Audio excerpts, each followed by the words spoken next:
The histories of weather forecasting. In this series of lectures about the history of weather forecasting, I start by examining its early history. That should be the subject of today's talk. Okay, so we'll start by going back thousands of years.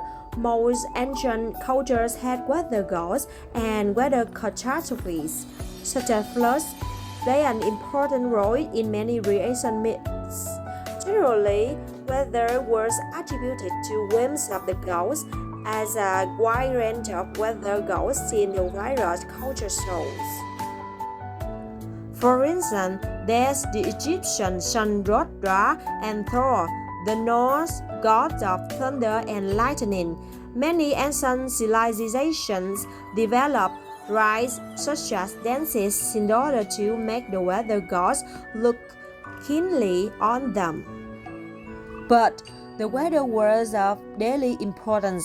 Observing the skies and drawing the correct conclusion from these observations was really important. In fact, their survival depended on it. It is unknown when people first started to observe the skies, but at around 650 BC, the Babylonians produced the first short-range weather forecast based on their observations of clouds and other phenomena. The Chinese also recognized weather patterns, and by 300 BC, astronomers had developed a calendar which divided the year into 24 festivals. It's associated with a different weather phenomena. The ancient Greeks were the first to develop a more scientific approach to explaining the weather. The work of the philosopher and scientist Aristotle in the 4th century BC is especially noteworthy, as his idea held sway for nearly 2,000 years. In 340 BC, he wrote a book in which he attempted to account for the formation of rain, clouds, wind, and storms. He also described celestial phenomena such as halos, that is, bright cycle of light around the sun, the moon, and bright stars, and comets. Many of his observations were surprisingly accurate. For example, he believed that heat could cause water to evaporate, but he also jumped to quite a few wrong conclusions, such as that winds are brought down by the earth.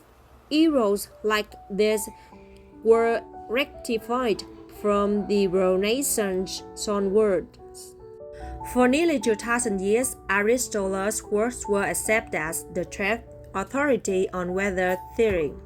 Alongside this, though, in the Middle Ages, weather observations were based on in the form of proverbs, such as red sky at night, Sabbath delight, red sky in the morning, Sabbath warning. Many of these are based on very good observations and are accurate, as contemporary meteorologists had discovered. For centuries, any attempt to forecast the weather could only be based on personal observation. But in the 15th century, scientists began to see the need for instruments. Until then, the only ones available were weather vans to determine the wind direction and early versions of rain gauges. One of the first invented in the 15th century was the hygrometer, which measured humidity. These were one of many inventions that contributed to the development of weather forecasting. In 1592, the Italian scientist and inventor Galileo developed the world's first thermometer. His student Torricelli later invented the barometer, which allowed people to measure atmospheric pressure. In 1648, the French Bessel wrote that pressure decreases with altitude.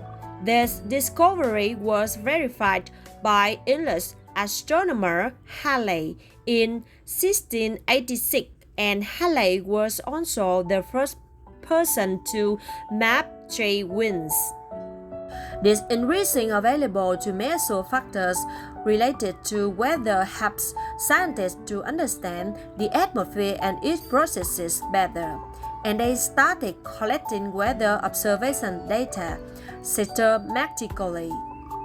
In the 18th century, the scientist and politician Benjamin Franklin carried out work on electricity and lightning in particular, but he was also very interested in weather and studied it throughout most of his life.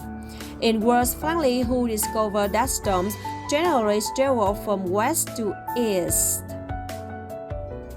In addition to new meteorological adjustments, other developments contributed to our understanding of the atmosphere.